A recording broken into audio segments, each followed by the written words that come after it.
Dan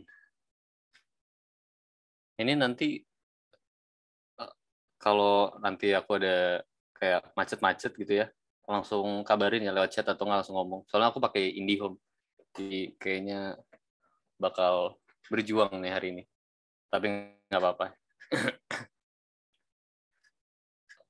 Oke,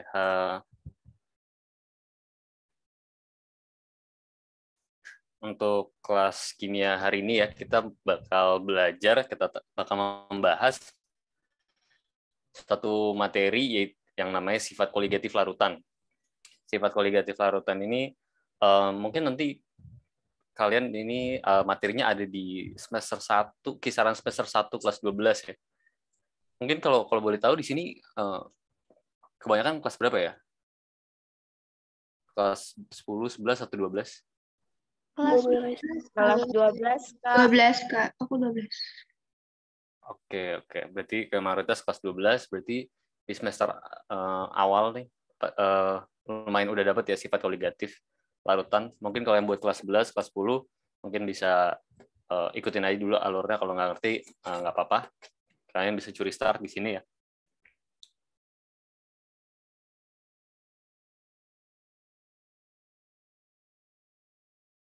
Oke, sifat koligatif larutan.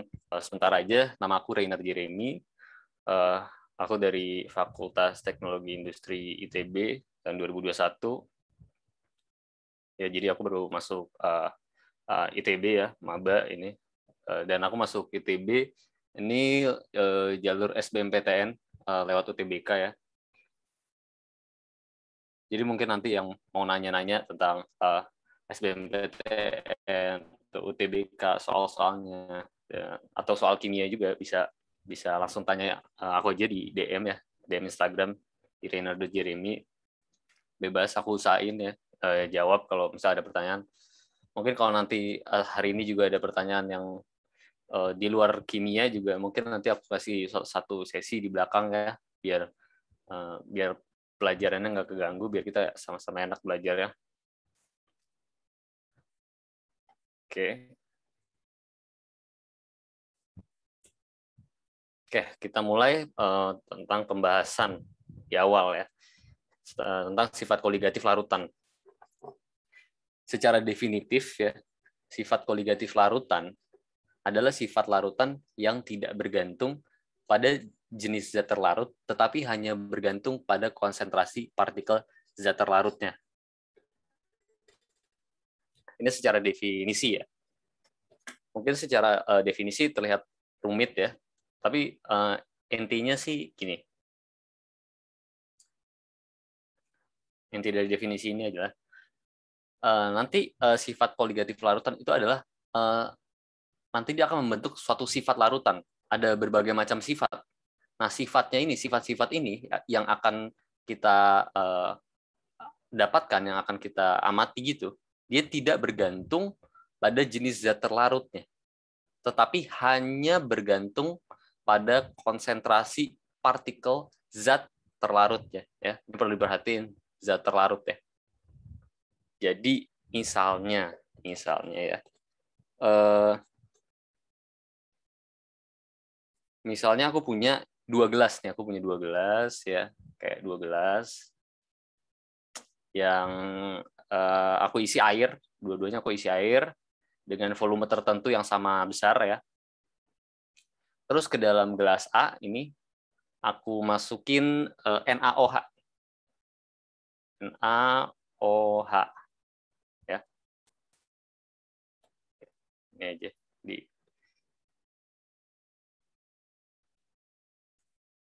Oke, aku masukin NaOH. Terus coba bentar. Ini aku kasih NaOH sebanyak 0,1 molar misalnya. Terus di gelas B yang isinya air yang sama besar volumenya, aku masukin kenapa tulisannya jadi gini? HCl sebanyak 0,11 molar. Aduh, tulisannya berantakan ya. Sebentar.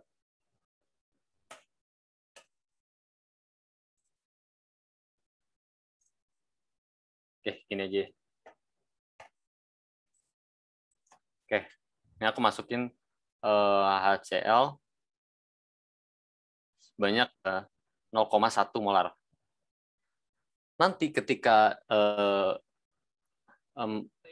yang gelas A ya menjadi larutan NaOH dan gelas B menjadi larutan HCl, dia sifatnya akan sama walaupun jenis zat terlarutnya beda. Yang satu basa, yang satu asam, beda jauh banget. Tapi nanti karena kita tahu konsentrasinya sama, maka kita akan bisa mendapatkan sifat yang sama dari kedua larutan tersebut. Ya. Oke. Simpelnya itu, sifat koligatif larutan adalah sifat larutan yang muncul yang tidak bergantung pada jenis zat larutannya. Misalnya aku kasih ya, aku kasih apa ya? Aku kasih di airnya aku kasih KCl 0,1 molar. Sifatnya akan sama nih dengan gelas A dan gelas B, larutan A, larutan B. Gitu. Walaupun jenis zat terlarutnya beda. Ini garam, ini asam, ini basa ya. Tapi karena konsentrasinya sama, dia akan memunculkan sifat yang sama. Nah, sifat ini yang akan kita pelajari nih di sifat koligatif larutan. Ya. Di sifat koligatif larutan, selanjutnya kita akan membahas adalah ada 4 sifat koligatif larutan. Yang pertama adalah kenaikan titik didih larutan yang kita simbolkan dengan delta TB. Delta TB itu artinya B itu boiled ya, titik didih boiled. Jadi kenaikan titik didih. Jadi nanti misalnya simpelnya gini ya. Ini aku jelasin secara singkat, nanti kita jelasin kita perdalam di belakangnya. Jadi kalau aku punya suatu pelarut murni ya, terus aku masukin satu zat terlarut gitu ya, misalnya zat terlarut X, nanti dia larutan menjadi larutan gitu ya, dengan titik didih yang lebih tinggi daripada titik didih pelarut murninya. Kemudian sama juga dengan penurunan titik beku larutan yang kita simbolkan dengan delta TF, ya, yang F ini berarti frozen, titik beku ya. Sama juga. Ketika kalian punya, aku punya pelarut murni ini, kemudian aku masukin suatu zat terlarut, nanti titik bekunya akan berturun ketika sudah menjadi larutan. Ya, kemudian sifat ketiga ada penurunan tekanan uap, dan yang keempat adalah tekanan osmotik. Ini yang mungkin beda sendiri ya. Ini delta P ya, pressure, ini tekanan osmotik kita simbolkan dengan P gitu ya. Oke. Untuk memperjelas keempat sifat koligatif larutan ini, aku punya suatu diagram ya yang bisa menjelaskan secara singkat nih mungkin ya. Jadi kita perhatikan dalam diagram ini ya, di sumbu Y kita punya P. P itu tekanan dalam mmHg. Kemudian kita punya T suhu dalam Celsius nih misalnya ya. Kemudian kita perhatikan bahwa ada garis warna abu-abu, ada garis berwarna orange putus-putus ya. Yang warna abu-abu itu adalah pelarut dan garis orange putus-putus adalah larutan. Jadi ketika kita punya suatu pelarut nih misalnya kita tinjau delta TB dulu ya. Ketika kita punya suatu pelarut ya dengan titik didih tertentu nih di suatu suhu di dalam Celsius nih, misalnya di suhu X nih ya. Kemudian kita campur suatu zat terlarut yang pastinya yang sukar menguap ya. Ketika kita campur suatu zat terlarut ke dalam pelarut, dia akan menjadi larutan ya kan? Dia akan menjadi larutan. Ketika menjadi larutan, dia punya titik didih yang lebih tinggi ya. Misalnya X plus N gitu ya. Paham ya? Ketika pelarutnya misalnya taruhlah X itu 80 derajat Celcius. Ketika suatu pelarut airnya, misalnya terus kita masukin suatu zat terlarut yang sukar menguap, kemudian larutan itu akan memiliki titik didih yang lebih tinggi daripada 80, misalnya 80,5 derajat Celcius gitu. Sama juga dengan delta TF, titik beku ya. Ketika kita punya suatu pelarut murni dengan suhu misalnya ini Y di sini ya, suhu Y titik sini, kemudian kita campur suatu pelarut ini, kita campur suatu zat terlarut yang sukar menguap, dia akan bertransformasi menjadi larutan kan. Akhirnya larutan suatu senyawa zat terlarut tersebut yang suhunya adalah nih di bawahnya Y. Misalnya Y-N gitu ya.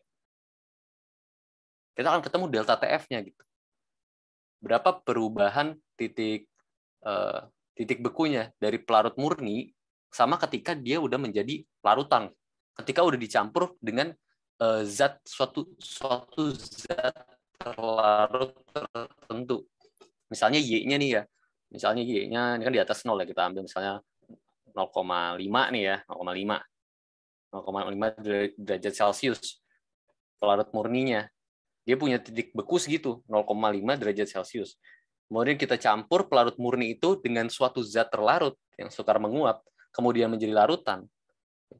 Nanti suhunya misalnya akan jadi min 0,1 derajat Celcius. Gitu. Sama juga dengan delta P ya. Ini adalah penurunan tekanan uap. Kita lihat di sumbu Y ini adalah P ya, tekanan dalam mmHg ya. Ketika kita punya pelarut murni di sini ya, titik ini kita punya pelarut murni dengan tekanan tertentu ya, misalnya Z ya. Kemudian suatu pelarut itu kita campurkan suatu zat terlarut tertentu yang sukar menguap menjadi larutan ya, menjadi larutan ini dari P0 itu tekanan uap larut murni, kemudian P itu tekanan uap larutan ya. Ketika udah menjadi larutan, tekanan uapnya turun ya, sebesar Z misalnya min N gitu ya. Paham ya? Misalnya pelarut murni airnya nih ya, P-nya itu sekitar 500. Kemudian kita campur suatu zat terlarut tertentu, kemudian menjadi larutan di titik sini, dia akan turun sebesar N. Atau misalnya kita contoh, pelarut murninya air, tekanan uapnya di 500 mmHg.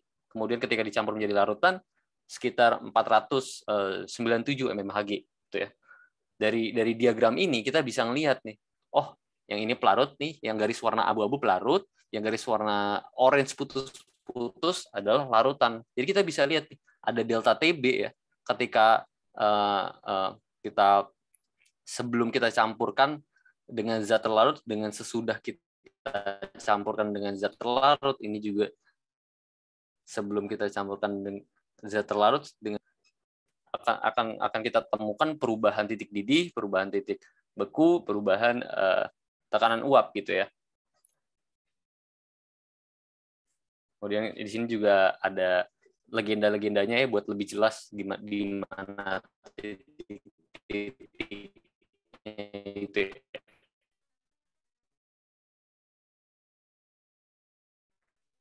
Oke.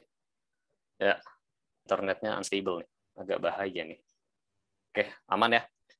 Oke, itu penjelasan singkat tentang 4 sifat koligatif larutan ya. Kemudian barulah habis ini kita akan membahas 4 sifat koligatif larutan tersebut dengan beberapa formulanya. Tapi sebelum itu ada beberapa hal atau beberapa konsep yang harus kita benar-benar pahami nih untuk kita dapat bisa lanjut untuk membahas sifat koligatif larutan itu sendiri ya. Beberapa konsep yang akan kita pelajari yaitu konsep konsentrasi ya. Itu konsentrasi dalam molaritas, kemudian konsentrasi dalam molalitas, kemudian juga fraksi mol ya. 3 ini akan aku bahas. Kemudian sisanya sebenarnya mungkin bisa aku bahas, tapi nggak hari ini karena sisanya itu kayak persen massa, persen volume. Itu harusnya gampang lah dipelajari gitu ya. Oke. Kita langsung mulai aja ya ke konsep pertama gitu. Yaitu molaritas. Molaritas yang kita simbolkan dengan M besar. Ya, kita simbolkan dengan M besar. Secara definitif, molaritas itu menunjukkan berapa banyak mol zat terlarut dalam 1 liter zat pelarut ya. Paham ya? Berapa mol zat terlarut dalam 1 liter zat pelarut. Nah, kita bisa menemukan formula atau memakai persamaan M besar sama dengan N dibagi V, atau M besar sama dengan massa per mR dikali 1000 per V. Dengan M besar adalah molaritas, N adalah jumlah mol, massa zat terlarut, ini massa adalah massa zat terlarut dalam gram, kemudian mR massa molekul relatif, kemudian V adalah volume. Ya. Dan perlu diperhatikan juga ya, kita punya 2 formula yang bisa kita pakai. Ya sebenarnya intinya sama aja sih, cuman penulisan formulanya beda, cuman konsepnya sama ini, persis banget. Kalau kalian mau pakai formula yang ini, yang M besar sama dengan N dibagi V, kita perlu perhatikan bahwa V di sini dalam liter ya, atau L. Tapi ketika kita memakai formula yang ini yang dikali 1000 per V per volume, kita memakai volume ini V sama V dalam mililiter ya.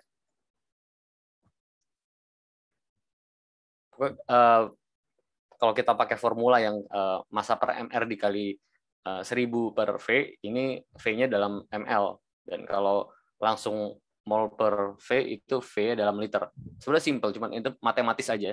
Cuman tapi kita benar-benar harus ingat satuannya gitu. Jangan kita abain satuannya. Oke. Untuk molaritas aku rasa paham ya, karena banyak yang udah dapet di kelas 10 ya, molaritas.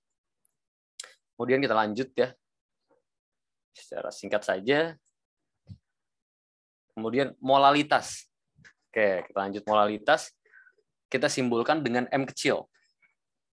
Dan secara definitif, molalitas ini menunjukkan ukuran konsentrasi dari banyaknya mol zat terlarut dalam 1 kg pelarut. Ya. Bedain sama molaritas tadi. Kalau molaritas tadi kan, itu menunjukkan berapa banyak mol zat terlarut dalam 1 liter zat pelarut. Kalau molalitas adalah menunjukkan banyaknya mol zat terlarut dalam 1 kg pelarut. Ya. Dan kita bisa menggunakan 2 formula ini, 2 persamaan ini, M kecil sama dengan N dibagi P, atau M kecil sama dengan GR dibagi MR dikali 1000 per P. Ya. Dengan M kecil adalah molalitas, N adalah jumlah mol, GR di sini adalah massa zat terlarut, kemudian MR adalah massa molekul relatif, dan P adalah massa zat pelarut. Massa zat pelarut ya. Oke. Dan sekali lagi, kalau kita punya 2 formula yang kayak gini, yang 1 gram per MR dikali 1000, ya, P di sini dalam kilogram. Ya. Dalam kilogram. Tapi kalau kita pakai formula yang di sini, P-nya dalam gram ya. Perlu diperhatikan juga nih. Untuk satuannya diingat juga. Kalau misalnya kita pakai rumus yang ini, terus di soal dibilang 1 gram, misalnya dibilang 0,1 kilo gitu ya, kita harus ganti ke dalam gram, gitu, 100 gram gitu ya. Ini konsep molalitas. Ya. Kemudian kita lanjut ya. Yang ketiga adalah fraksi mol. Fraksi mol ya. Fraksi mol ini kita simbolkan dengan X besar. secara definitif fraksi mol adalah perbandingan mol suatu zat dengan total mol yang ada dalam larutan. Ya. Kita ini ya, sebentar.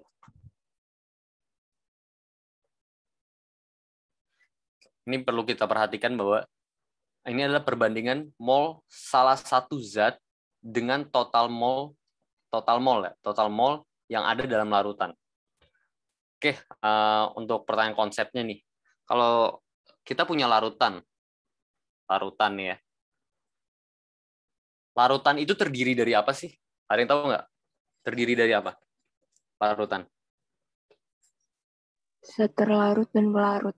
Oke, zat terlarut dan pelarut. Oke, benar.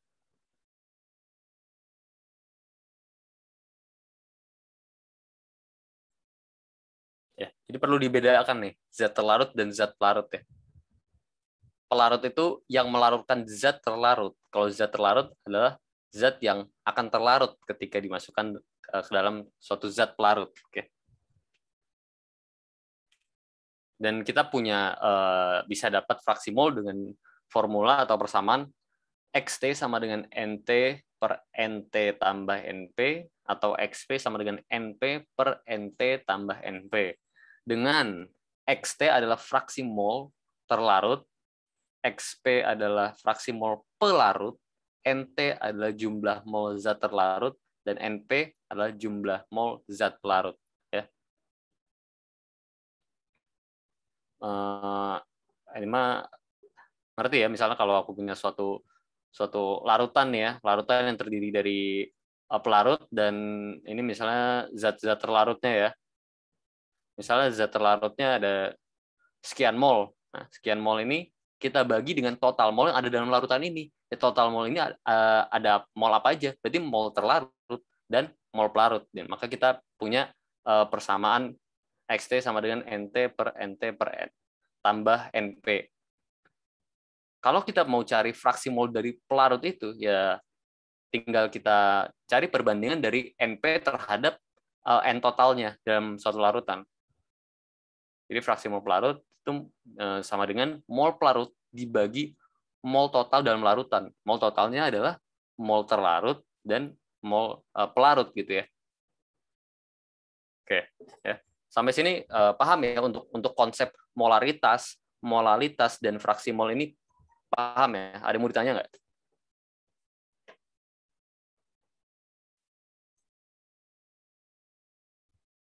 Paham, Kak. Oke. Bentar aku lihat chat dulu.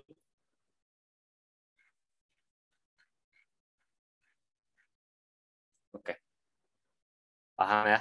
Oke, kalau paham, aku ada sedikit soal nih ya. Sedikit soal buat ngetes kecil-kecilan aja nih. Bener bisa nggak nih ya? Oke, aku mungkin ada 2 soal ya, 2 soal kecil ya. Oke, aku kasih nih, ada soal, mungkin kalian bisa coba dulu kerjain ya. Aku kasih 1 menit aja, karena soalnya mudah banget. Aku kasih 1 menit sampai jam 20.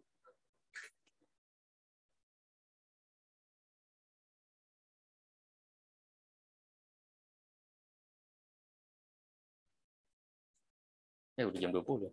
Cepet banget.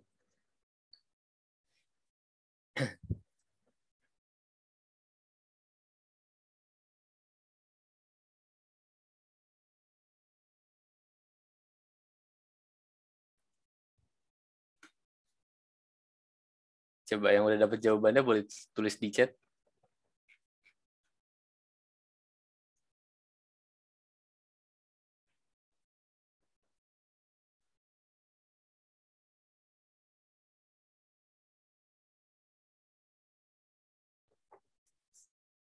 Coba yang udah dapat jawabannya boleh tulis di chat.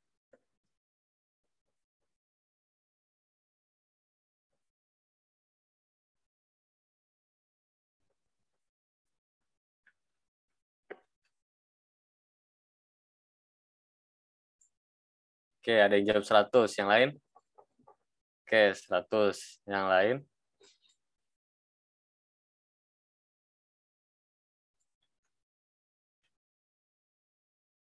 Oke, 100. Ya. Oke, yang mungkin yang ada lagi. Oke, 100. Oke. Aku rasa kalian udah paham ya konsepnya bahwa ini kan dalam soal ini kita menggunakan konsep apa? Molalitas ya.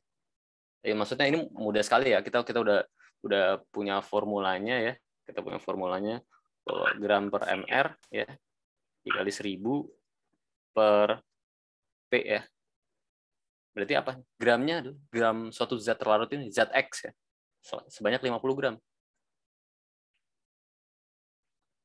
Kita ini aja deh. Kita ubah-ubah formasi aja. Oke, tapi di sini kita ditanyakan massa molekul relatif zat X. Berarti ini kita bisa buat jadi mr, ini gram dibagi molalitas dikali 1000 per P, ya kan? Berarti mr-nya tinggal gram per molalitas dikali 1000 per P, yaitu gramnya adalah 50 gram. Kemudian diketahui konsentrasi 2,5 M kecil ya. Perhatiin ini M kecil. M kecil itu molalitas, kalau M besar molaritas. Jadi M kecil molalitas ya.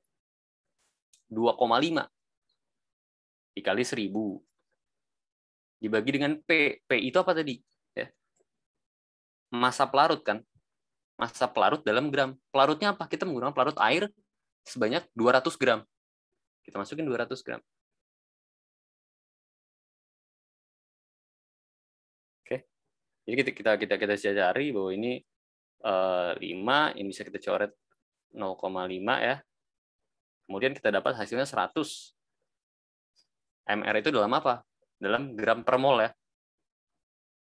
Oke, ini aku pikir soalnya mudah ya. Ini hanya konsep molalitas saja. Oke. Udah pada paham juga kan ya. Kalau gitu aku kasih satu soal lagi deh untuk pemahaman konsep biar aku yakin bisa kita lanjut untuk ke sifat koligatif larutannya, ke main topiknya ya. Aku kasih satu soal lagi.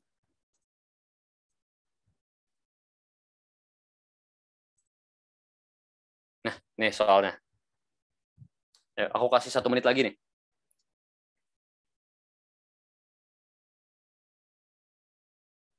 Jadi kan kita udah belajar konsep molaritas dan fraksi mol. Kira-kira kita pakai konsep yang mana di soal yang kali ini? Fraksi mol NaOH dalam larutan NaOH adalah 80%. Jika dalam campuran tersebut terdapat 1,6 gram NaOH, maka banyaknya pelarut dalam larutan NaOH tersebut adalah. Ini berarti kalau banyaknya pelarut ini artinya kita cari masanya ya. Massa dari pelarutnya. Oke, aku kasih sampai 20/5.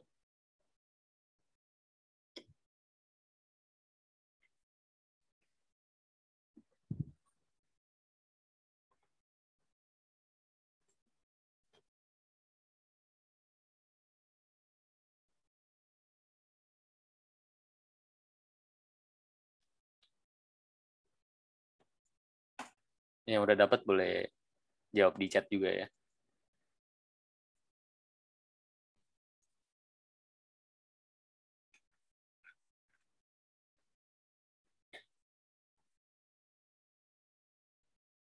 Udah dapat belum?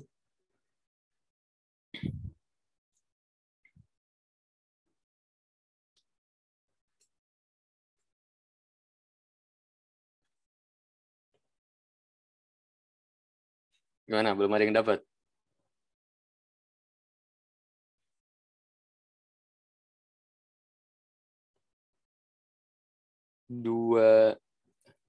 Dua gram gitu? 2 itu 2 apa? Oh, 2 gram. Oke, kita coba ya. Aku juga nggak tahu jawabannya. Aku cuma bikin soal aja. Jadi kita figure out bareng-bareng ya. Oke, mungkin yang lain juga belum dapat ya. Oke, kita coba. Bahwa konsepnya ini apa? Kita diketahui bahwa fraksi mol NaOH dalam larutan NaOH adalah 80%. Ya kan? fraksi mol juga bisa kita jadikan persen ya, dalam arti perbandingan gitu. Kalau fraksi mol NaOH, berarti NaOH-nya apanya? Terlarut. Zat terlarut. Oke, zat terlarut ya. Berarti fraksi mol zat terlarut. Yang zat terlarutnya yaitu NaOH. Berarti kalau fraksi mol zat terlarut, kita pakai XT ya. XT. Kita tahu formulanya itu adalah NT dibagi mol terlarut, mol zat terlarut dibagi mol total. Mol total yang terdiri dari mol zat terlarut ditambah mol zat pelarut, gitu ya. Oke. Berarti kita harus cari apa? Mol. Oke, kita cari mol. Na itu 23 ya, kalau nggak salah ya.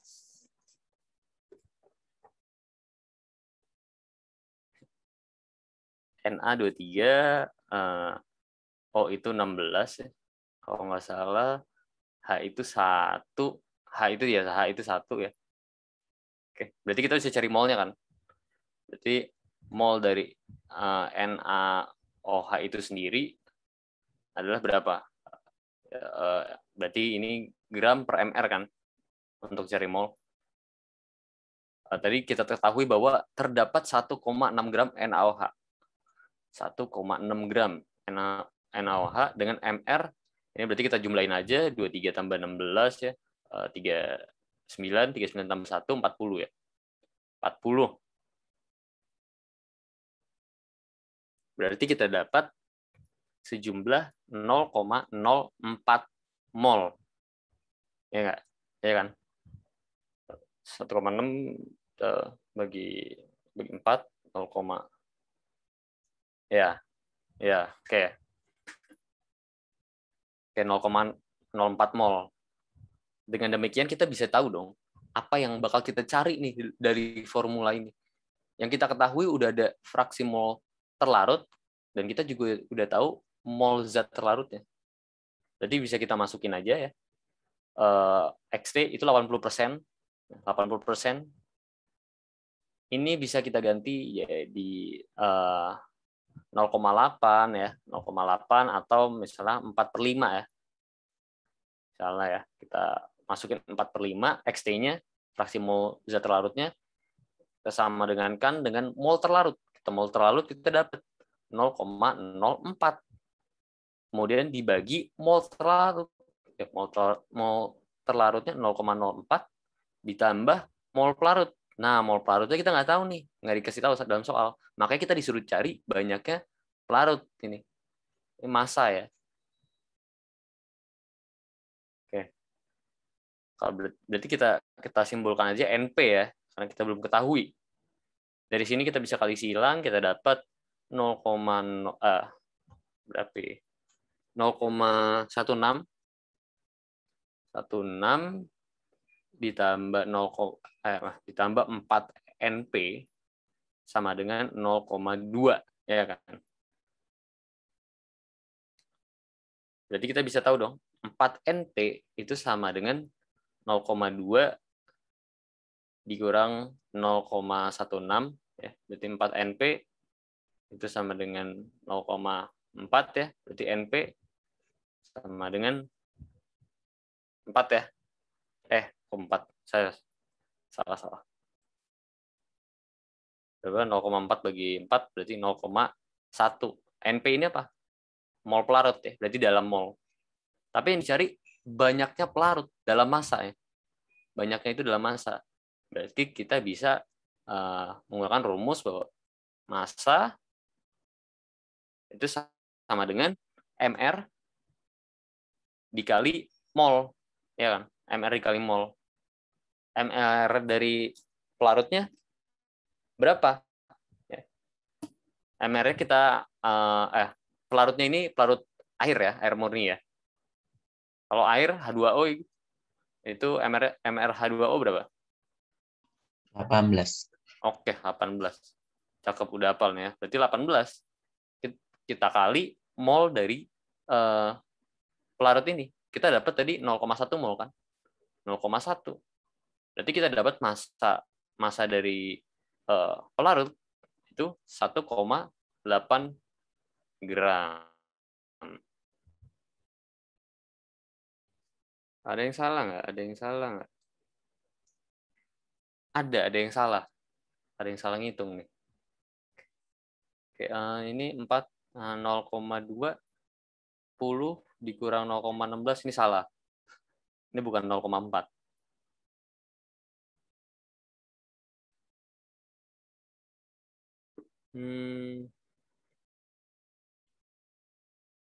Bener nggak sih? 0,4. Oke, 0,04. 0,04. Berarti ini 0,01. Berarti ini 0,01. Berarti kita dapatkan 0,18 ya. Iya, Kak. 18. Oke, tadi salah ngitung, sorry. Oke.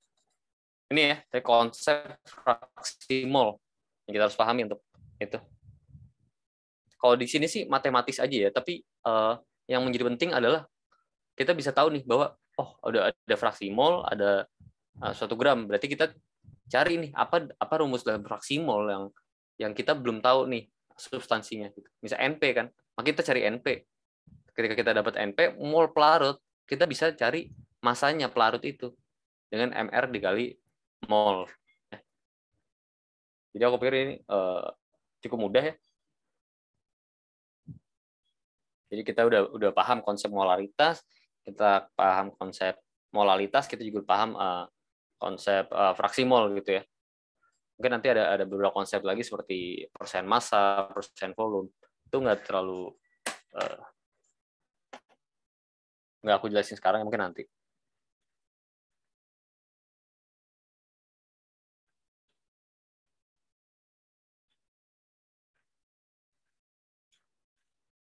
Ntar aku baca chat dulu ya. Kak, itu harus dalam massa gimana ya? Kirain gimana NP? NP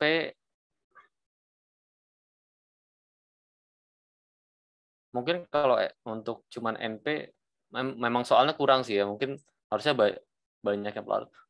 Mungkin kalau nanti jawabnya cuman NP, itu pertanyaan mungkin bisa banyaknya mol pelarut dalam larutan NaOH. Mungkin gitu ya. Mungkin ini soalnya juga rancu gitu ya. Banyaknya tuh banyaknya apa? Mungkin banyaknya molekul atau banyaknya massa ya. Tapi kalau aku pikir ini merujuknya ke massa ya. Karena kalau emang ditanya NP atau mol pelarut, bakal ditanya maka banyaknya mol pelarut dalam larutan NaOH tersebut adalah kayak gitu. Oke ya. Oke, kita udah belajar konsep-konsep yang kita perlu ini buat kita belajar sifat koligatif larut. Dan setelah ini kita akan langsung masuk ke sifat pertama nih, yaitu adalah sebelum kita masuk ke sifat pertama, ada beberapa ini juga ya, sedikit-sedikit tambahan untuk kita bisa masuk ke sifat koligatif larutan. Kita harus paham ini faktor Van Hoff. Ya. Ini udah aku gambarin ya biar nggak lama karena ini perhitungan konsep gitu ya. Faktor Van Hoff itu secara definitif itu adalah jadi setiap partikel yang larut dalam air akan menghasilkan berapa partikel zat terlarutnya. Karena nggak semua partikel suatu zat ketika kita masukin dalam pelarut itu akan semua terlarut, ya nggak juga gitu. Nggak bisa kita samain gitu. Jadi faktor Van Hoff ini menentukan gitu bahwa setiap partikel yang larut dalam air akan menghasilkan berapa berapa jumlah partikel yang terlarut gitu. Jadi ini aku umpamakan kita punya suatu senyawa ya AXBY ya, dia mengion menjadi XA+ tambah YB-, ya kita anggap ini dia bisa mengion sempurna dan mengion sebagian ya, jadi bisa bolak-balik ya. Kemudian kita reaksikan gitu ya. Awalnya AXBY kita punya sebanyak 1 mol ya. Kemudian kita reaksikan, dan yang tereaksi itu sebesar alfa ya. Alfa ini adalah derajat disosiasi ya. Alfa ini derajat disosiasi yang artinya adalah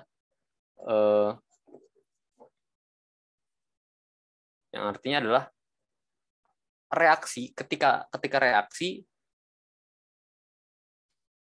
dibagi dengan mula-mula. Gitu. Jadi perbandingannya berapa? Berapa yang bereaksi terhadap banyaknya mula-mula gitu. Itu alfa, derajat disosiasi ya. Kemudian kita berarti kita dapatkan, kita kurangkan ya. Berarti ini 1 min alfa. Kemudian di kanan juga bereaksi. Ya, alfa tapi sebanyak koefisiennya. Koefisiennya berapa? X. Nah, ini kan perbandingan koefisien ya. Ini berarti 1, berarti ini X, ini Y ya. Berarti kalau di sini alfa, berarti di sini X alfa, di sini Y alfa. Maka kita dapatkan di sini 1 min alfa, alfa X, alfa Y.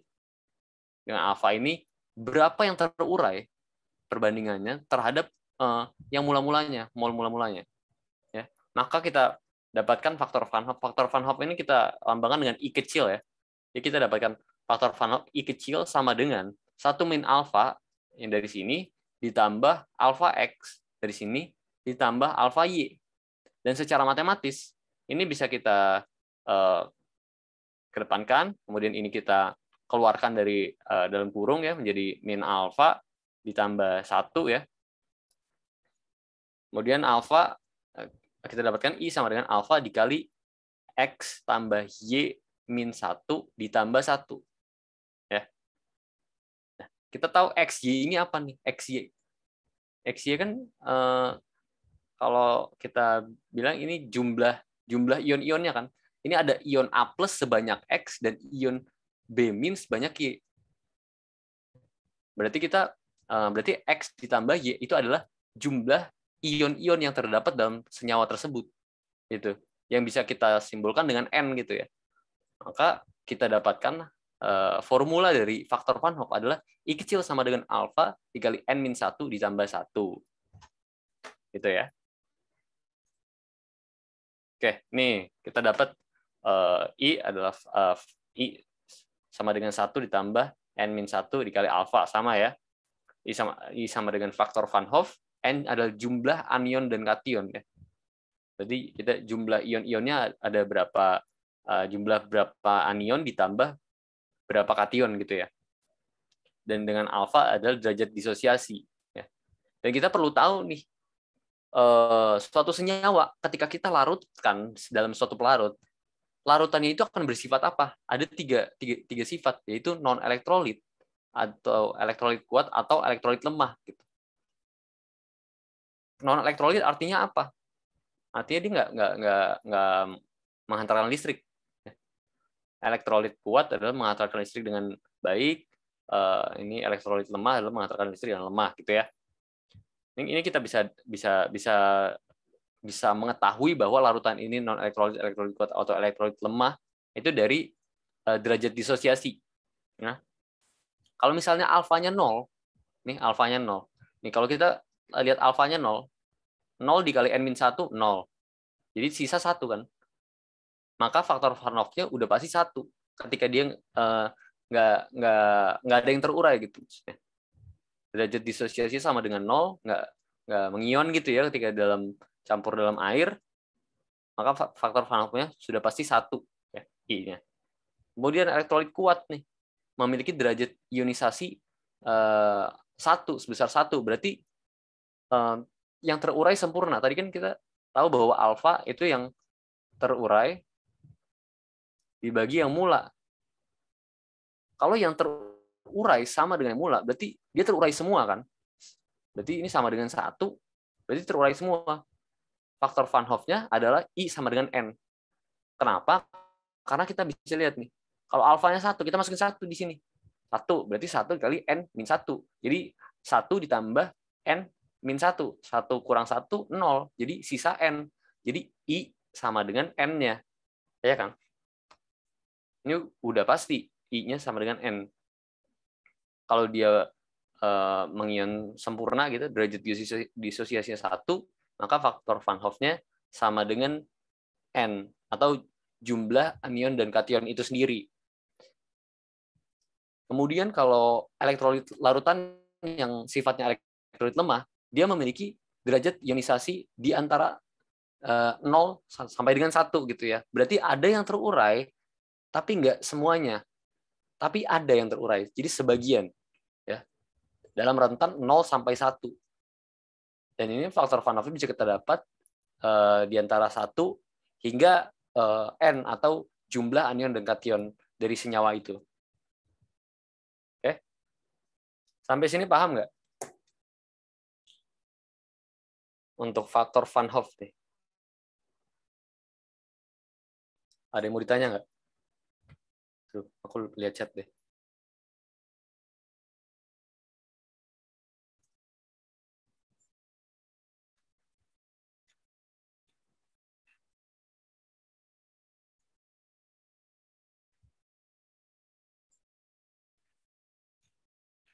Oke.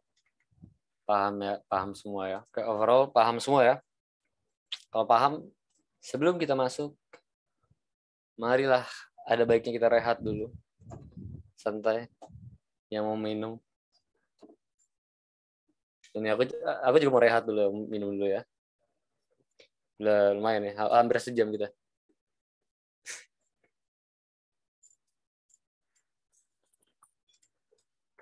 Enak banget. Oke.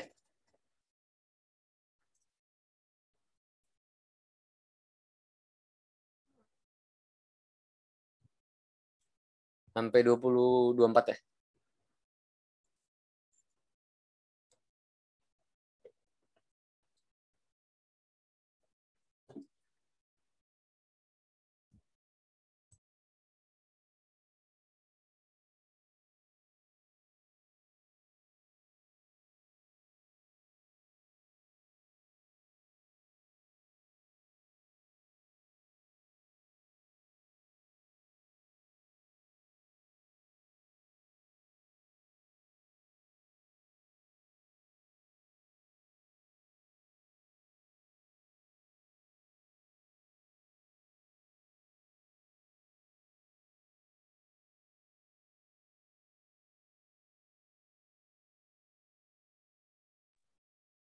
Oke, jam segini. Rehat, udah minum-minum bentar ya. Oke, kita lanjut. Kita langsung mulai dengan sifat koligatif pertama ya. Oke, penurunan tekanan uap yang kita simbolkan dengan delta P ya. Secara definitif, penurunan tekanan uap dapat diartikan sebagai berkurangnya tekanan uap pelarut murni ya, karena pengaruh penambahan zat terlarut. Jadi ketika kita punya suatu pelarut murni, kemudian kita tambahkan suatu zat pelarut ya, yang sukar menguap gitu ya, penambahan zat terlarut ke dalam pelarut akan menyebabkan penurunan tekanan uap. Penurunan tekanan uap larutan dapat dirumuskan dengan nah ini kita punya berbagai macam ya, bisa kita gunakan sesuai kondisi ya. Ini ada delta P sama dengan XT dikali P0. Delta P ini adalah turun dari XT ya. Itu XT kan sama dengan NT dibagi NT tambah NP dikali P0. Kemudian untuk mencari tekanan larutannya, P ini tekanan larutan, P0 ini tekanan larut murni ya. Itu sama dengan P0 dikurang delta P. Kemudian kita juga bisa menggunakan tekanan uap larutan itu sama dengan fraksi mol pelarut dikali P0 ya. Ini dengan delta P itu penurunan tekanan uap larutan, kemudian XT adalah fraksi mol terlarut, kemudian P0 adalah tekanan uap larut murni, dan P adalah tekanan uap larutan, dan NT adalah mol zat terlarut, dan NP adalah mol zat pelarut.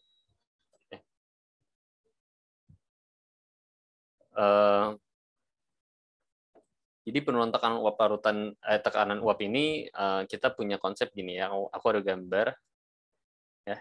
Misalnya kita punya ini di gelas pertama ini adalah pelarut murni ya. Misalnya contohnya air deh ya. Kita taruh air ya. Dan air itu punya kecenderungan untuk menguap ya.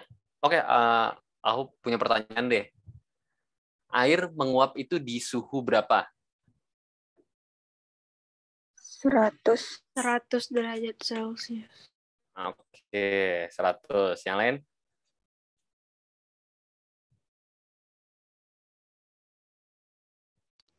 100, Kak.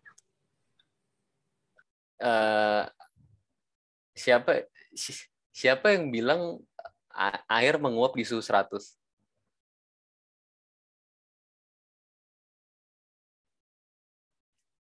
Kita harus bedain ya, mana menguap, mana mendidih. Air mendidih di 100 derajat Celcius ya. Tapi air itu punya kecenderungan untuk menguap.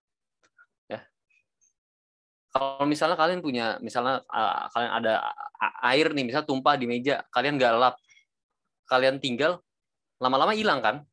Nggak harus tunggu suhu ruangan 100 derajat baru dia menguap kan?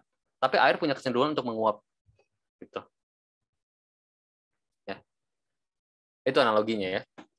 Misalnya kita punya ini pelarut, yaitu air, dia punya kecenderungan untuk menguap nih. Kalau secara kuantitas kita bisa lihat di gambar nih, ya. Ketika suatu pelarut murni punya kecenderungan menguap, yang menguap itu ada 1, 2, 3, 4, 5, 6, 7, 8. Ya. Ada 8 nih yang menguap secara kuantitatif dalam gambar. Kemudian ketika menjadi larutan, ini yang coklat-coklat ini, zat terlarut ya. Zat terlarut ini, kebanyakan kita pakai zat terlarut yang sukar menguap ya. Jadi ketika ditambahkan suatu zat terlarut, dia akan tertahan ya. Untuk menguap dia akan punya pengganggu gitu ya istilahnya. Dan secara kuantitatif kita lihat di gambar, pelarut murni yang menguap 1, 2, 3, 4, 5, 6. Hanya 6. Dibandingkan pelarut murni, tekanan uap larutan itu lebih kecil. Maka kita bisa ini adalah analogi dari penurunan tekanan uap. Ketika kita punya pelarut murni yang punya tekanan uap sekian, ya, kemudian kita campurkan suatu zat terlarut yang sukar menguap, yang akan mengganggu pelarut murni itu, sehingga tekanan uapnya lebih rendah daripada tekanan uap pelarut murni, gitu ya. Paham ya sampai sini? Kalau tadi kita belajar, oke, ini tadi formula-formulanya ya, ini juga bisa di apply sesuai apa ya, sesuai kebutuhan ya, enaknya pakai yang mana. Oke. Dan sebelum kita lanjut, aku punya satu soal ya. Ya ini ya soalnya. Oke, aku kasih 1 menit deh. Oh, ada chat lagi nih. Oh, ada yang nanya nih ya. Ada yang nanya. Berarti air menguap pada suhu berapa, Kak? Air punya kecenderungan untuk menguap. Air punya, dia bisa menguap dalam suhu berapapun, suhu misalnya 20, atau suhu ruangan 25, dia juga bisa menguap di suhu 50, 100. Dia punya kecenderungan untuk menguap. Tapi kalau untuk mendidih, air murni itu 100 derajat Celcius. Ya. Oke, coba dulu soalnya 1 menit ya.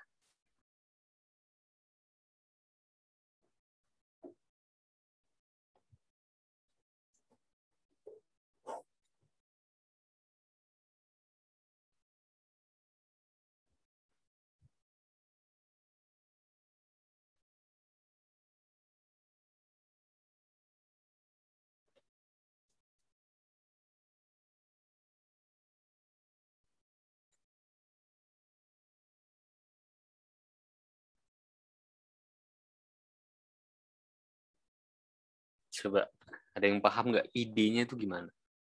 Ketika kita punya dalam suatu larutan terdapat 10% glukosa. 10% ini adalah persen massa ya. Jadi massa glukosa itu 10% dari larutan itu. Kemudian bila tekanan uap air pada suhu 30 derajat Celcius, kita anggap dalam suhu tertentunya itu 30 derajat Celcius, tekanan uap airnya adalah 31,82 mmHg. maka besarnya tekanan uap larutan glukosa adalah, kayak idenya gimana nih? Kita bisa pakai apa? Pakai formula yang mana, atau kita harus gimanain dulu, misalnya permisalan atau gimana?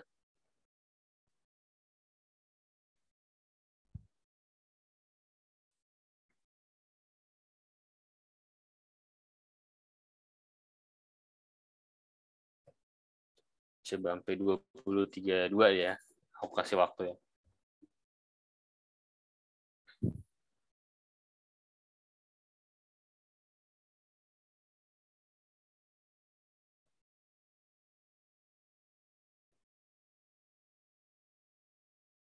Oke. Belum ada yang mengajukan jawaban nih.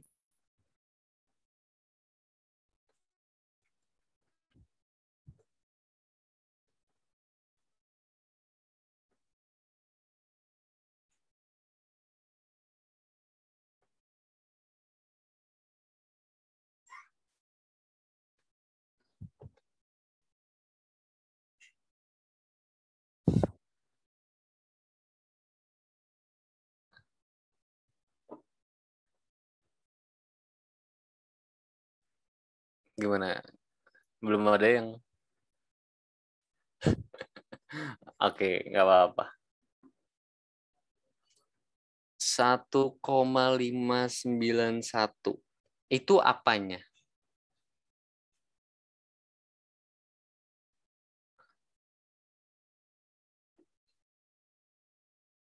Satu 1,591 itu apanya?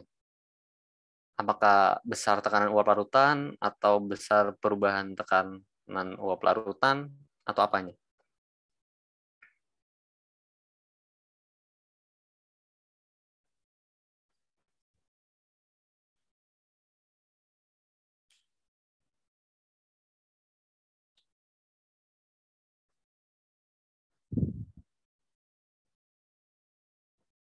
Oh, 1,591 mmHg itu udah tekanan larutan, udah tekanan uap larutannya ya? Oke.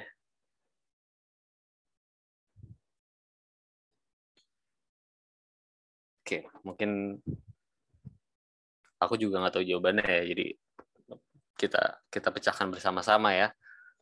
Apakah bakal sejauh itu ya penurunan tekanan uapnya? Ya.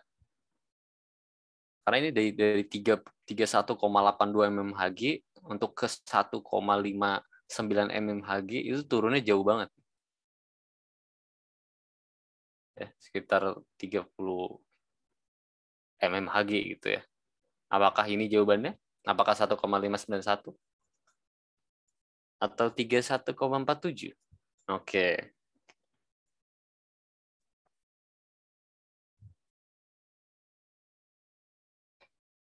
Mungkin ini angkanya agak sulit ya, tapi nggak apa-apa, kita coba aja ya. Oke, langsung aku bahas aja ya.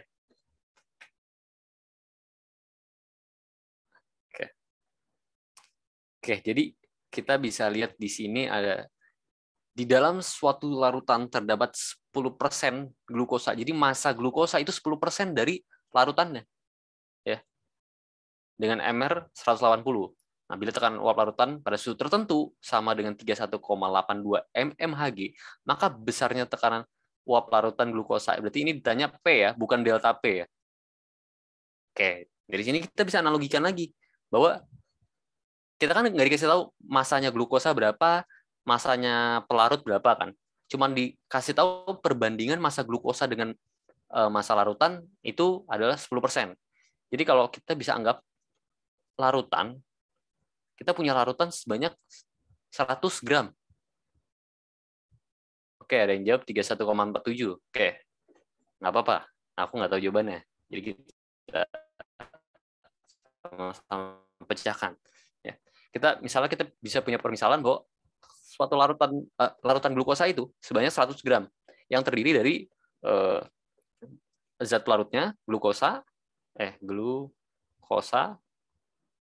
kemudian zat pelarutnya adalah air. Ya. Kalau dalam suatu larutan 100 gram 100 gram larutan. Oke, ini ada yang jawab lagi 31,5 mmHg. Oke, kita tampung dulu jawaban-jawabannya. Ya, aku jelasin lagi ya. Jika kita punya 100 gram larutan dengan persen massa glukosa 10%, berarti massa glukosanya berapa?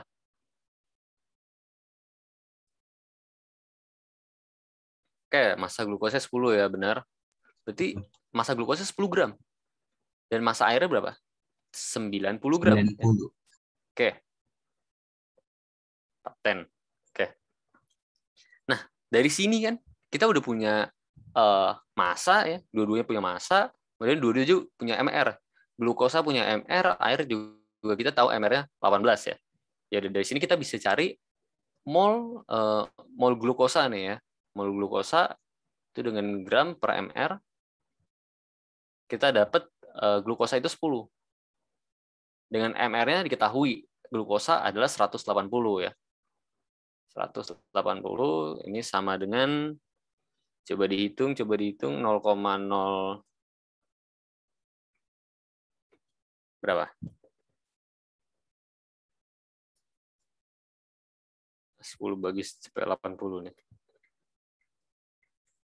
0,055 sekian deh. Oke, 0,056 kita ambil ini ya, 0,3 angka di belakang koma, mol. Kemudian kita juga bisa dapat mol airnya ya. Gram per mr juga untuk cari mol. Tinggal kita masukkan 90 per mr dari air H2O itu 18 ya. Berarti 90 dibagi 18 5. Oke, 5 mol. Mantap. 5 mol berarti kita dapat 0,5 mol dari glukosa 0,056 mol, kemudian mol dari air adalah 5 mol. Habis ini kita apa nih yang kita tahu nih ya? Kita bisa pakai apa nih dari formula-formula yang udah tertera nih, kita bisa aplikasikan yang paling cocok yang mana nih? Kita bisa lihat. Oke, Faisal tadi bilang yang paling bawah ya, berarti yang ini ya. Yang P sama dengan fraksi mol P dikali P0. Oke, bisa kita coba. Kalau Faisal, oke. P sama dengan XP dikali P0. Ya. Dengan XP fraksi mol pelarut, P0 tekanan uap larut murni, ini tekanan uap larutan ya. Kita bisa dapat XT dari NP dibagi NT ditambah NP. Ini udah paham ya. Kemudian dikali tekanan uap pelarut murni, P0. NP-nya berapa? NP itu mol pelarut. Mol pelarutnya apa? Mol air. Mol air berapa? 5 mol. Ya kan? Jadi kita bisa dapat di atas adalah 5 mol dibagi NT. NT itu mol terlarut, yaitu mol glukosa. Sebesar 0,056. Wah, angkanya menggiurkan. Oke, ditambah 5 ya, NP lagi. Dikali P0. P0-nya berapa? Diketahui kan, di suatu suhu tertentu, tekanan uap air itu 31,82. Ini P0-nya, tekanan uap larut murni. 31,82. Oke, ini kalku aja ya. Angkanya agak menggiurkan. 5 dibagi 5,056. Itu sekitar 0,9 hampir 1 dikali 31,82. Berapa jawabannya? Jawabannya adalah 31,467 ya. 467 itu kita bisa bilang 47, 31,47 mmHg ya. Oke, jadi kita bisa tahu sekarang besarnya tekanan uap larutan glukosa adalah 31,47 mmHg ya. Gitu. Mungkin tadi ada yang jawab berapa? 31,5 ya. Mungkin itu cuman beda angka berartinya ya. Mungkin itu kamu masukin 0,05 mungkin ya, atau 0,0556 gitu ya. mungkin ada beberapa perbedaan kecil lah kalau itu minor, cuman dikira-kira aja yang paling mendekati ya mungkin ya. Memang ini angkanya agak sulit sih, 5,056, tapi nggak apa-apa. Tapi konsepnya kita dapat ya, bahwa ketika kita diketahui persen massa ya, persen massa suatu zat terlarut dalam suatu larutan gitu ya, kita bisa misalin aja larutannya 100 gram. Kemudian kita bagi berapa gram zat terlarut, berapa gram zat pelarut gitu. Kita cari molnya masing-masing, kemudian kita bisa menggunakan formula ini tadi ya, P sama dengan XP dikali P0 ya. Paham yang sampai sini ya? Nggak mungkin ada pertanyaan? Apa yang masih bingung dari soal ini coba? Paham, Kak. Paham ya? Yang lain nggak ada ya? Oke. Kalau nggak ada, kita lanjut ya. Aku rasa sih materi sifat koligatif larutan relatif mudah ya, karena soalnya di UTBK juga nanti nggak terlalu macam-macam gitu ya. Oke. Kalau nggak ada pertanyaan, kita bisa lanjut ya ke sifat yang kedua. Iya, sifat yang kedua adalah kenaikan titik didih yang kita lambangkan dengan delta TB ya. Delta TB ya. Secara definitif, kenaikan titik didih adalah bertambahnya titik didih larutan relatif terhadap titik didih pelarut murninya. Oke, berarti di sini kita juga bisa membagi nih, ada yang larutan, ada yang pelarut murni ya. Dan kenaikan titik didih dapat dirumuskan sebagai berikut ya. Delta TB. Oh, tapi kalau aku jelasin secara definitifnya juga ya. Misalnya kalian punya air nih ya, air. Suatu air, dia punya titik didih 100 derajat Celcius kan. Kemudian kalian masukkan suatu zat terlarut ya, yang sukar menguap, misalnya apa ya contohnya yang gampang ya, mungkin garam gitu ya. Dia akan mengion dalam air, titik didihnya akan bertambah sekian Celcius dari titik didih pelarut murninya, yaitu air. Ya. Konsepnya mungkin lebih mirip seperti ini ya. Jadi ketika dididihkan pelarut murni, ya, dia punya titik didih 100, misalnya air, kemudian dimasukkan zat terlarut. Ya. Zat-zat ini yang mengganggu ya, air untuk mendidih gitu. Makanya larutan itu akan memiliki titik didih yang lebih tinggi daripada pelarut murninya, yaitu air. Kita bisa menggunakan formula ini, delta TB sama dengan KB dikali M dikali I, atau delta TB sama dengan TBL dikurang TB0. Dengan delta TB adalah kenaikan titik didih larutan, KB adalah tetapan kenaikan titik didih, ini berapa ya? Aku lupa deh, kayaknya sih sekitar 0,52. Tapi tenang aja, biasa KB, KF gitu nanti bakal diketahui di soal gitu ya. Jadi ya tergantung soalnya, tapi kalau kalian udah ingat ya, ini bisa lebih cepat ya. Oke, titik didih biasa 0,52 gitu. Kemudian M kecil ada molaritas, TBL adalah titik didih larutan, TB0 adalah titik didih pelarut murni ya. Dengan I kecil ini, tadi kita ingat ya, kita belajar tentang faktor Van Hoff. Ya, faktor Van Hoff ini kita berarti bisa lihat bahwa dari jenis zat terlarutnya ya, apakah dia kalau di dalam air dia mengion sempurna atau mengion sebagian, atau bahkan nggak mengion gitu ya.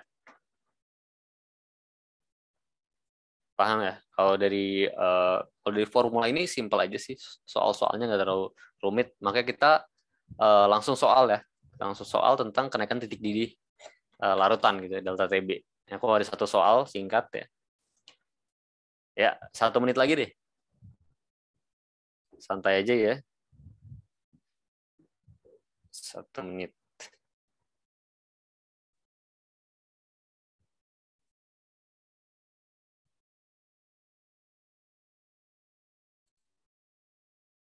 Kalau masalah perhitungannya Mungkin agak-agak beda-beda sedikit, nggak apa-apa ya. Tapi idenya sama ya. Bagaimana cara kita memecahkannya. Ketika kita punya 55,5 gram CaCl2 dengan MR 111, CaCl2 ini kita larutkan dalam 200 gram air. Kemudian kita disuruh menentukan titik didih larutan. Jika diketahui Kb air adalah 0,52.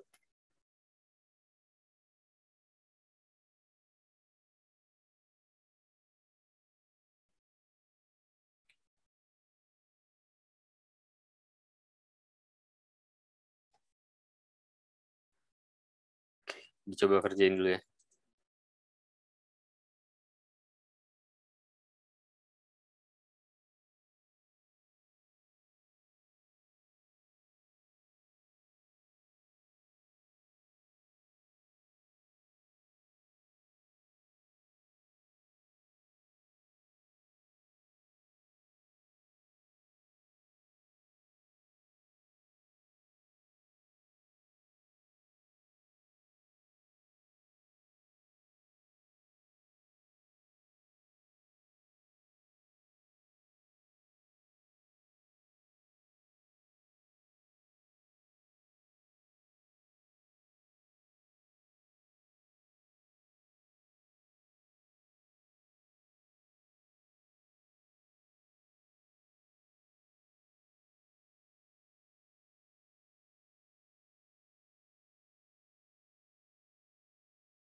Oke, ada yang udah jawab. Faisal, 101,3 Celcius.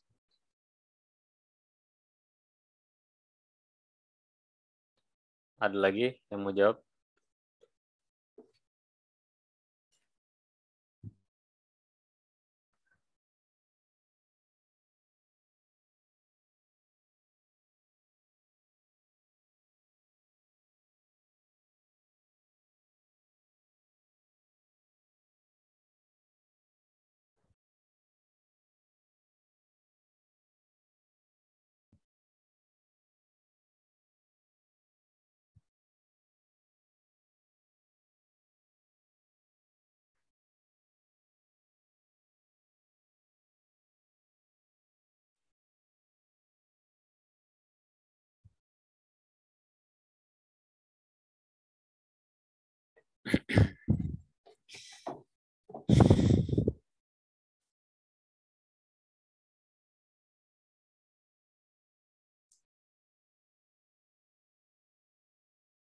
Ada lagi yang mau jawab? Coba jawab.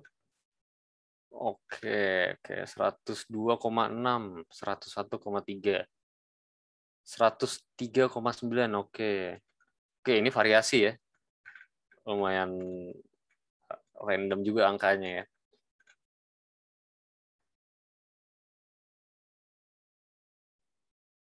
Oke, 103,9.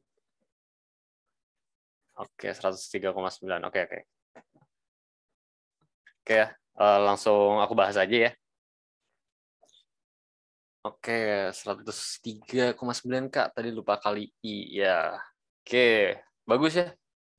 Udah ngitungnya udah maksudnya udah ngerti lah konsepnya bahwa ketika kita melihat soal kayak gini ya, diketahui 1 gram zat terlarut dalam massa pelarutnya dalam gram ya. Tentukan titik di larutan ya tinggal kita masukkan ke dalam formulanya ya. Tapi perlu kita ketahui dulu ya. Yang perlu kita ketahui apa?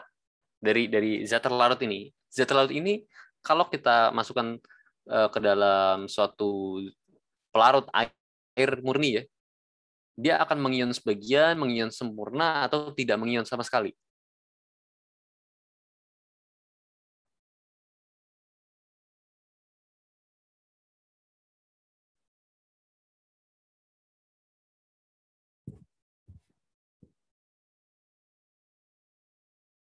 Sempurna. Oke, ada yang bilang sempurna. Oke. bener ya, dia bakal mengion sempurna ya. Karena dia adalah garam ya. Dengan kalau kita bisa buat reaksinya gitu ya, CaCl2 ketika dia larut dalam air gitu ya, dia mengion sempurna aja. Jadi searah gini menjadi ion Ca apa? 2+. Ya, Ca2+, oke, tambah 2Cl-. 2Cl-. Oke, benar ya? Dia akan CaCl2 ketika dia dilarutkan dalam suatu pelarut, dia akan mengion secara sempurna satu arah ya, dengan ion yang dihasilkan adalah Ca2+ dengan 2Cl-. Ya. Setelah itu dari sini kita tahu dong faktor Van Hoff-nya, I-nya. Ketika tadi kita menggolongkan beberapa ya larutan, jenis larutan ya, ada yang elektrolit kuat, elektrolit lemah, atau non elektrolit.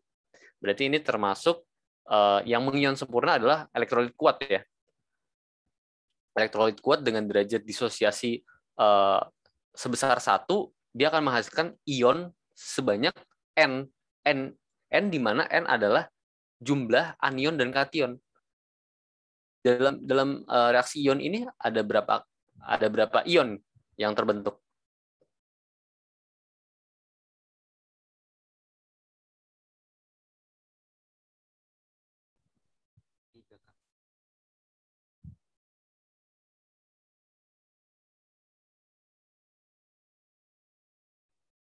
Coba dalam reaksi ini.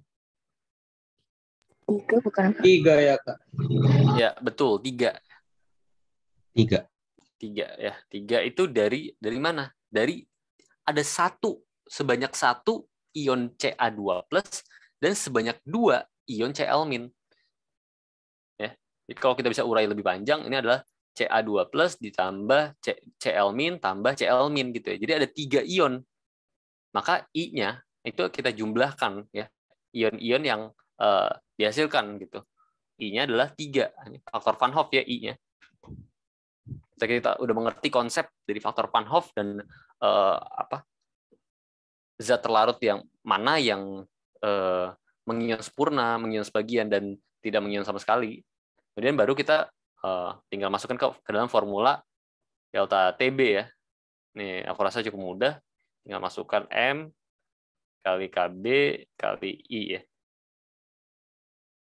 Dengan M itu gram per mR dikali 1000 per P ya, dikali KB dikali I.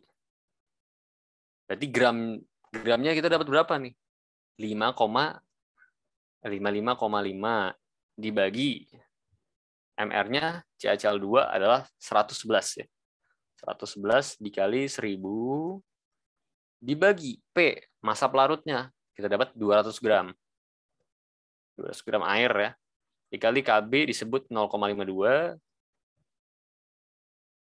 52 dikali I-nya. I-nya tadi kita hasilkan 3 ya.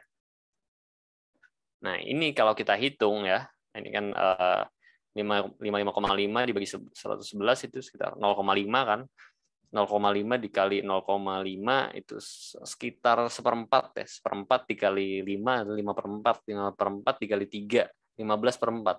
15/4 itu sekitar hampir ke 16 kan. Hampir 16 bagi 4 itu adalah 4, tapi kalau 15/4 itu kita dapatkan sekitar 3,9 derajat Celcius. Delta TB-nya 3,9 derajat Celcius. Tapi ditanyakan tentukan titik didih larutan. Berarti titik didih larutan itu TB, ya kan? TB-nya kita bisa hasilkan dari mana? TB0 ditambah delta TB. TB0 ini adalah titik didih pelarutnya ya, pelarut murni, dan delta TB adalah perubahannya. Diberitahu bahwa pelarutnya adalah air, ya kan? Air kita tahu pelarutnya air, berarti dia akan mendidih di 100 derajat Celcius ditambah delta TB. yaitu sebesar 3,9 derajat Celcius. Maka kita hasilkan titik di larutan CaCl2 itu adalah 103,9 derajat Celcius. Bagus ya. Aku rasa semua juga tadi udah ngerti ya. Mungkin tadi cuma lupa dikali I-nya 3 ya. Ya, perlu diperhatikan lagi ya bahwa ini CaCl2 zat terlarutnya ya. Zat terlarutnya perlu diperhatikan lagi. Apakah dia di dalam air atau di dalam pelarut dia mengion sempurna, mengion sebagian, atau tidak mengion sama sekali ya. Ini perlu diperhatikan bagian ini ya. Kalau elektrolit kuat, berarti ketika dalam air, zat terlarut itu akan mengion sempurna. Derajat disosiasi sama dengan 1. Ya. Dengan faktor Van Hoff, I sama dengan N. Kemudian kalau non-elektrolit, dia nggak mengion sama sekali. Sehingga kita dapat faktor Van Hoff-nya I sama dengan 1. Oke. Oke, kalau gitu kita lanjut ya. Tadi sampai mana? Oh, sampai sini. Oke. Ini udah paham ya? Ada yang masih bingung di soal ini nggak? Idenya dapat ya? Ide untuk ngerjain soalnya dapat ya? Paham, Kak. Oke, paham. Kita cari Van Hoff-nya, kemudian tinggal kita masukkan ke dalam formulanya. Oke, kalau paham kita lanjut. Oke, sebentar ya.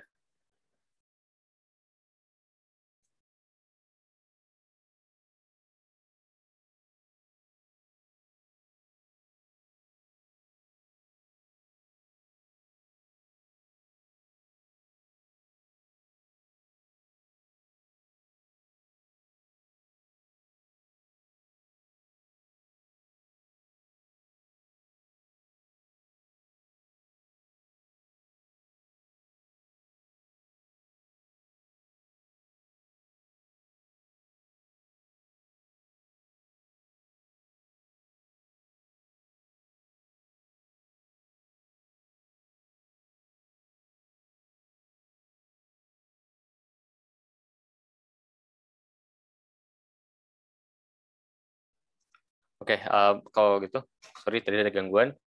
Kita lanjut ke penurunan titik beku ya. Kita simbolkan dengan delta TF. Ya. Secara definitif, penurunan titik beku adalah selisih antara titik beku pelarut murni dengan titik beku larutan. Sama konsepnya dengan delta TB ya. Cuman ini titik beku ya. Kalau kita punya suatu pelarut, misalnya air gitu ya, titik bekunya di 0 derajat Celcius, kita kasih suatu zat terlarut gitu ya, garam-garam gitu ya, dia akan mempunyai titik beku di bawah 0.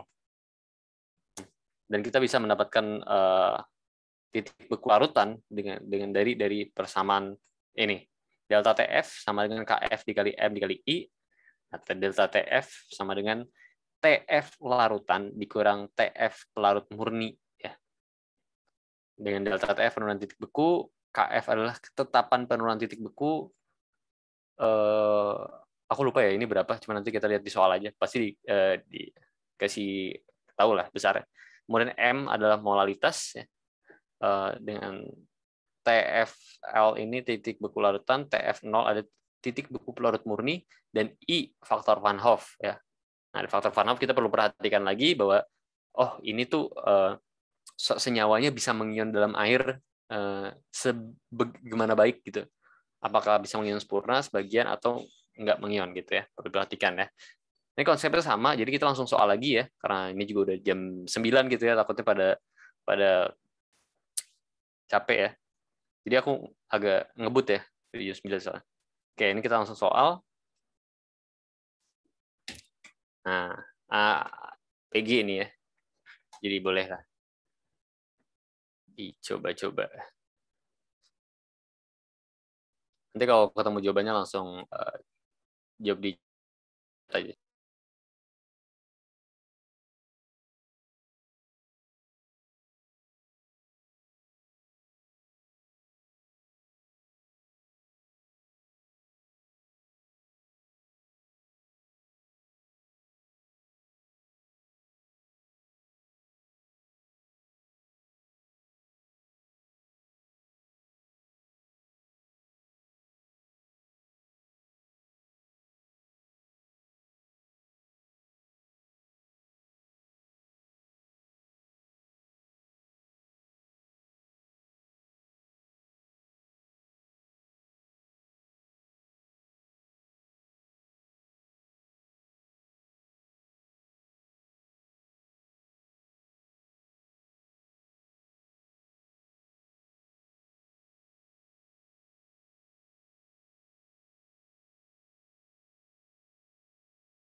Gimana? Aman?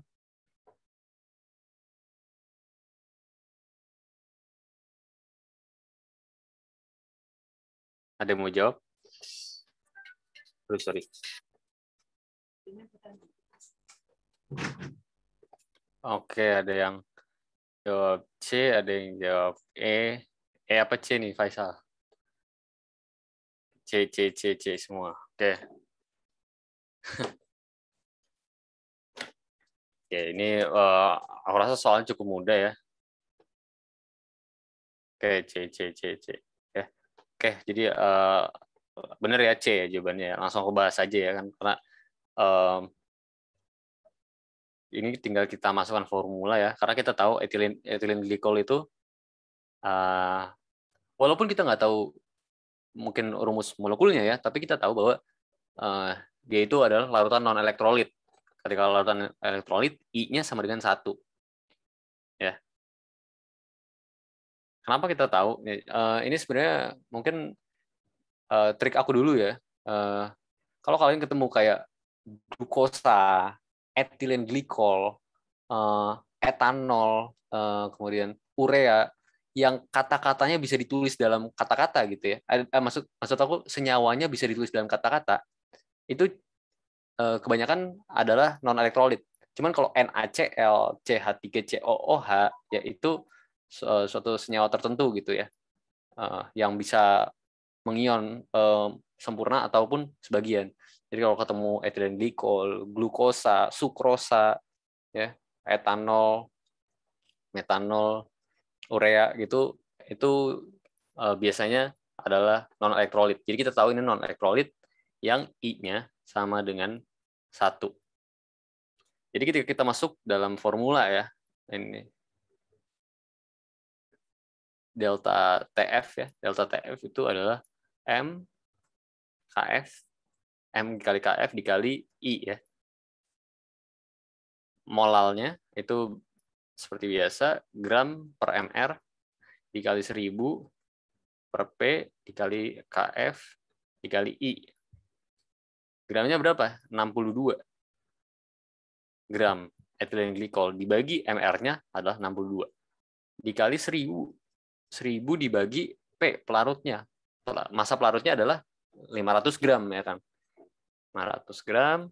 KF-nya disebut 1,86 dikali I-nya. I-nya berapa tadi? Ethylene glycol 1 kan? Oke, 1. Jadi ini bisa langsung kita lihat bahwa ini kita coret 1, ini kita coret jadi 2, ini kali 1, 2 kali 1, kali 1, dikali 1,86. Ini sebesar 3,72 ya. Ini delta TF-nya. Kemudian kalau kita ditanya, maka titik beku larutan berarti TF.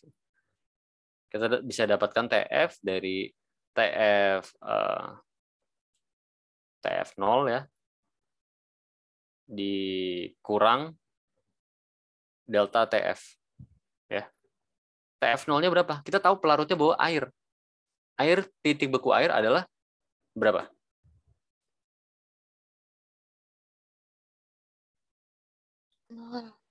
Oke, 0 betul. Titik beku air berada di 0 derajat Celcius dikurang delta TF. Delta TF kita dapat tadi ya 3,72. 3,72. Jadi kita dapat titik beku larutannya adalah min 3,72 derajat Celcius. Paham ya? Aku rasa ini soalnya cukup menjadi soal paling mudah ya. Mungkin ada yang nggak ngerti, ada yang mau ditanya sampai sini. Ini tinggal satu submateri lagi, kemudian satu soal lagi, kemudian kita selesai ya. Sampai sini ngerti ya? Aman ya? Ngerti, Kak. Oke, kita lanjut. Kalau ngerti, kalau di jam segini, kita lanjut ke tekanan osmotik. Oke. Tekanan osmotik. Kita simbolkan dengan pi, beda sendiri ya. Secara definitif, tekanan osmotik adalah tekanan yang diperlukan untuk menghentikan proses osmosis dari larutan encer atau pelarut murni ke dalam larutan yang lebih pekat. Oke, definisinya agak membingungkan ya. Tapi perhatiin aja. Sini aku punya perumpamaan. ketika di suatu percobaan di pipa U gitu ya, kita punya larutan, kemudian kita punya air murni ya, dan kita punya membran semi permeabel. Nah, membran semi permeabel ini artinya apa? Ya, membran semi permeabel ini adalah membran yang bisa membuat suatu pelarut itu keluar masuk. Tapi pelarut bukan larutan. Jadi ini kalau kita lihat ya, yang biru-biru ini pelarut, yang merah-merah ini adalah zat terlarut. Zat terlarut nggak mungkin bisa ke sini, ya, nggak mungkin bisa melewati membran semi permeabel ini. Ya. Makanya di sini butuh tekanan dari luar gitu ya, yang diberikan supaya nggak terjadi osmosis dengan supaya nggak terjadi osmosis, ya. Itulah artinya tekanan osmotik gitu ya. Dia mempunyai formula yang cukup mudah ya. P sama dengan M besar dikali R dikali T dikali I dengan P adalah tekanan osmotik larutan dalam ATM, mungkin nanti dalam mmHg juga bisa, mungkin dalam satuan torr juga bisa, satuan tekanan juga itu. Dengan M besar molaritas larutan, ini M besar ya. Mungkin tadi di sifat-sifat lain kita memakai molalitas, tapi di tekanan osmotik kita menggunakan molaritas.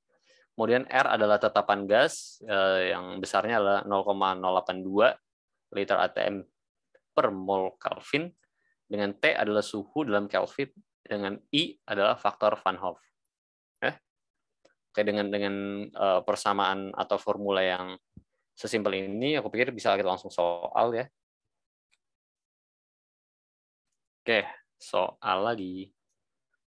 Langsung gas kerjain, kalau dapat jawabannya langsung ketik di chat.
Oke, udah ada yang jawab ya, B, K, B, G, B.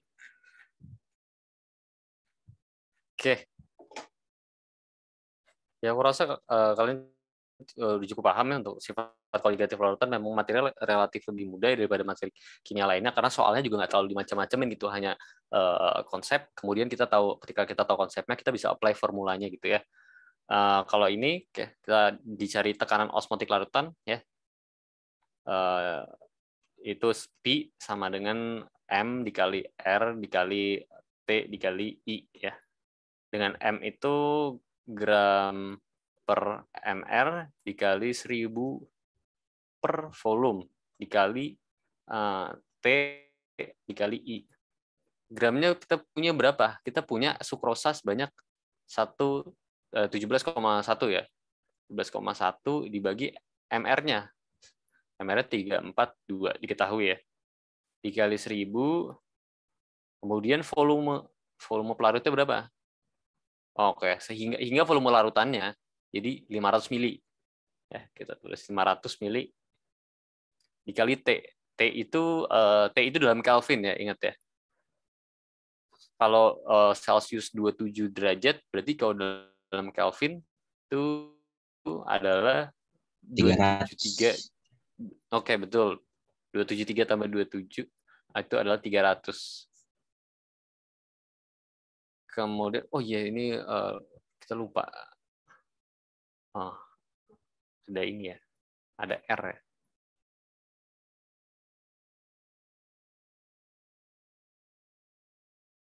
R dikali T dikali I gitu ya. Berarti R-nya sebesar 0,082, ini diketahui, kemudian T-nya ada 300, kemudian I-nya berapa nih kalau sukrosa I-nya? 1, Kak. 1 ya, karena dia adalah kalau ketika dia dilarutkan dalam larut murni, larut air gitu ya, dia nggak mengion gitu ya. Di 1. Oke. Ini juga mungkin untuk bisa shortcut ya, karena kebanyakan soalnya relatif kebanyakan suhunya bakal 27 derajat ya. Ini bisa kalian hafalin ya, kalau ini dikali itu jadi 24,6. Nah, ini sebenarnya ini nanti kalian akan terbiasa sih kalau kalian sering ngerjain soal tentang sifat koligatif larutan, kalian bakal ketemu angka 300 nih, suhunya 300 dengan ketetapannya 0,082, kemudian ini kalau dikali akan menghasilkan 24,6 gitu ya. Tapi dari sini kita bisa hasilkan ini ini berarti berapa? 107,1 dibagi 342 ini 0,05 ya. 0,05 dikali 1000 bagi 500, 2 dikali 24,6 dikali 1. Maka kita hasilkan adalah berapa nih?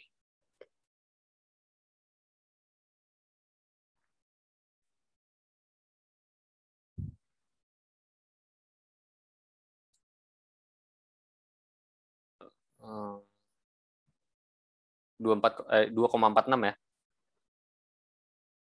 2,46 dengan satuannya ATM. Oke, sebentar aku cek lagi ya. Kali 2.